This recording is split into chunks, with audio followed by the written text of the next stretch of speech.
Suatu ketika dikenali sebagai syurga pembalakan. Manakan tidaknya, sejak tahun 60-an membawa ke 80-an, Balak berjaya menghasilkan pendapatan sekitar 2 bilion ringgit setahun untuk Sabah. Kini Sabah lebih dikenali sebagai wilayah yang cukup kaya dengan sumber minyak dan gas asli. Manakan tidak, dengan simpanan 11 trilion kaki padu TCF gas dan 1.5 bilion tong minyak, wilayah Sabah sahaja sudah mewakili 12% dan 25% daripada simpanan gas dan minyak Malaysia. Media tempatan melaporkan permulaan era pasca COVID-19 menyaksikan pembangunan yang cukup drastik dalam sektor minyak dan gas, terutama selepas Datuk Seri Haji Jinur mengambil alih tampuk pentadbiran wilayah negeri Sabah. Untuk tahun 2023 sahaja, sektor tersebut dilaporkan telah menyumbang 50% daripada keseluruhan pendapatan 6.9 bilion ringgit. Di peringkat kerajaan negeri, Haji Ji telah menggariskan dasar yang menyokong penyertaan tempatan melalui institusi latihan yang berkesan. Sudah pasti, pembangunan sektor tersebut perlu bersandarkan bukan sahaja kepada misi dan visi yang menyeluruh, tetapi juga ekosistem dan sokongan termasuk penyediaan tenaga kerja pelbagai peringkat.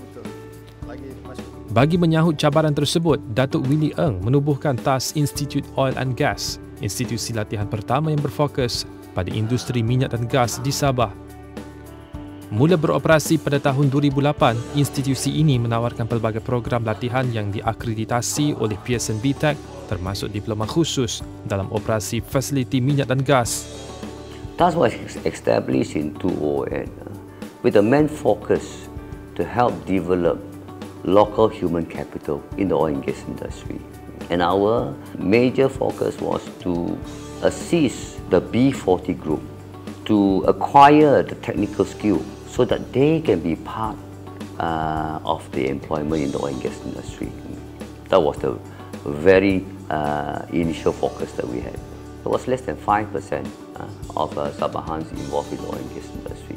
One of the answers that I got from him was that we do not even have a training center to train our own people. That actually inspired me to set up a training center to train our local Sabahans in the oil and gas industry.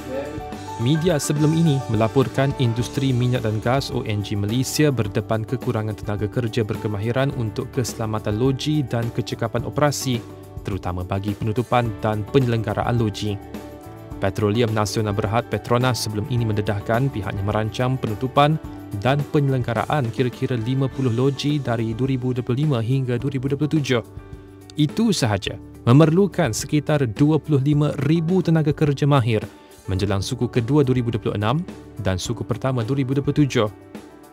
Menurut rancangan Petronas, penutupan dan penyelenggaraan loji tersebut dijadualkan antara 2025 hingga 2027 di 5 kawasan utama iaitu Sabah, Sarawak, Kertih, Melaka dan Pengerang. Antara faktor kekurangan pekerja mahir itu adalah peluang kerja yang lebih baik, gaji yang tidak kompetitif, peluang pembangunan kerja yang terhad. Bagi menampung kekurangan tersebut, TAS Institute of Oil and Gas yang beliau asaskan menawarkan pelbagai program latihan yang diakreditasi oleh BTEC, iaitu Business and Technology Education Council dari United Kingdom. Yang lebih menariknya, ia memang dikhususkan untuk membantu anak-anak Sabah bagi mengecap peluang kehidupan yang lebih baik. It costs about £60,000 UK for you to complete a BTEC International Specialist Operation Technician in oil and gas. Whereas in Sabah, and especially in TAS, we are doing it on a CSR, helping our local Sabahans to be certified competent in the oil and gas operation. We are only charging 68,000 ringgit instead of 60,000 pounds.